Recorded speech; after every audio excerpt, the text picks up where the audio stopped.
ជំរាបសួរពុកម៉ែបងប្អូនអញ្ចឹងថ្ងៃនេះខ្ញុំបាទមកធ្វើជាវីដេអូបង្ហាញទៅថ្នាំបាត់ឈឺចកេះឈឺខ្នងរ៉ាំរ៉ៃនឹងឲ្យមានបងប្អូនសំណុំពរឲ្យខ្ញុំជួយបង្ហាញថ្នាំដែលគាត់ឈឺចកេះឈឺខ្នងគាត់ថាគាត់ឈឺដេកមិនបានទេឈឺនេះឈឺយូរឆ្នាំហើយឈឺចកេះឈឺខ្នងរ៉ាំរ៉ៃគាត់សួរថាមានថ្នាំអីផឹកណាបាទឈឺដូចជាពួរច្រឡកឈឺចកេះសំខាន់គាត់ថាឈឺចកេះលីង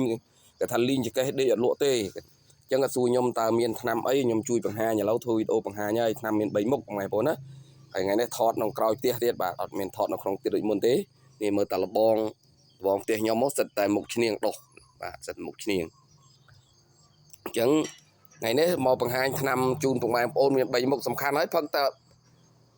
2ឆ្នាំ3ឆ្នាំហ្នឹងបាត់ហើយបងប្អូនអ្នកឈឺចកេះពីមុនមកឈឺរ៉ាំរ៉ៃឈឺមិនឈប់មិនឈរណាដេកមិនបានសម្រានមិនលក់រំខានដោយសារបញ្ហាឈឺចកេះហ្នឹងឥឡូវថ្ងៃនេះខ្ញុំមកប្រាប់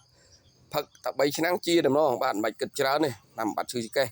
អញ្ចឹងមានអីខ្លះឥឡូវទី1ខ្ញុំបង្ហាញសិនស្ដុកស្ដោបងប្អូនណានេះ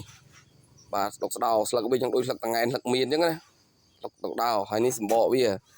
បើយកមកប្រើគឺទីសម្បកដុកស្ដោហ្នឹងឯងបាទហ្នឹងស្ដុកបកដុកស្ដោគេច្រាំហាស្ងួតចាំក្តាប់មកបាទហើយទី2ស្បូវភ្លៀងនេះឯង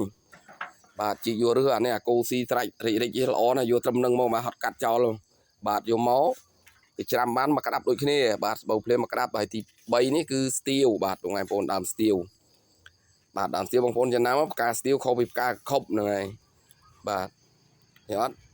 ដើមស្ទៀវហ្នឹងគេច្រាំស្ងួតមកក្តាប់ដូចគ្នា3មុខដាក់ចូលគ្នាដាំទឹកហូបបងប្អូនណាបាទមួយមុខមកក្តាប់មួយមុខមកក្តាប់ហ្នឹង3មុខ3ក្តាប់ដាក់ជាមួយទឹក1លីត្រកន្លះទៅដាំឲ្យពុះចេញថ្នាំល្អលើកចុះទុកឲ្យត្រជាក់ហូបអត់បាច់គិតមួយថ្ងៃប្រហែលដងទេបងប្អូនណាបាទហូបបានស្មើបានហូបស្មើនឹងហូបមិនបានកុំហូបតែប៉ុណ្្នឹងឯងអត់មានអីវែងឆ្ងាយត្រូវពិបាកគិតគូអីទេបងប្អូនណាបាទអានឹងជាថ្នាំបាត់ឈឺចកេះឈឺខ្នងបាទមានតែប៉ុណ្្នឹងទេបងប្អូនណាបាទកុំភ្លេចជួយ share ចែកជូនបងប្អូនខ្មែរយើងចេះដឹងជាពិសេសអ៊ំចាស់ចាស់បាទគាត់អាសាឈឺចកេះឈឺខ្នងណាបាទអញ្ចឹងមានអ៊ំចាស់ចាស់ទេអញ្ចឹង share បានដល់អ៊ំចាស់ចាស់ទៅបាទហើយអាណាមួយបញ្ហារោគចកេះហ្នឹងឥឡូវមិនបាច់ថាចាស់ឬក្មេងៗទៅ6 7 10 7 10នោះឬពោលឈឺចកេះដែរហើយអញ្ចឹងរស់ថ្នាំនឹងផឹកទាំងអស់គ្នាទៅបាទមាន3មុខទេស្រុកស្ដោស្បូវភ្លៀងហើយនឹងដើមស្ទៀវបងប្អូនណាបាទយកមួយមុខឲ្យស្មើគ្នាមួយមុខមកក្តាប់មួយមុខមកក្តាប់មកដាក់ទឹក1លីត្រកន្លះទៅដាំហូបទៅបាទ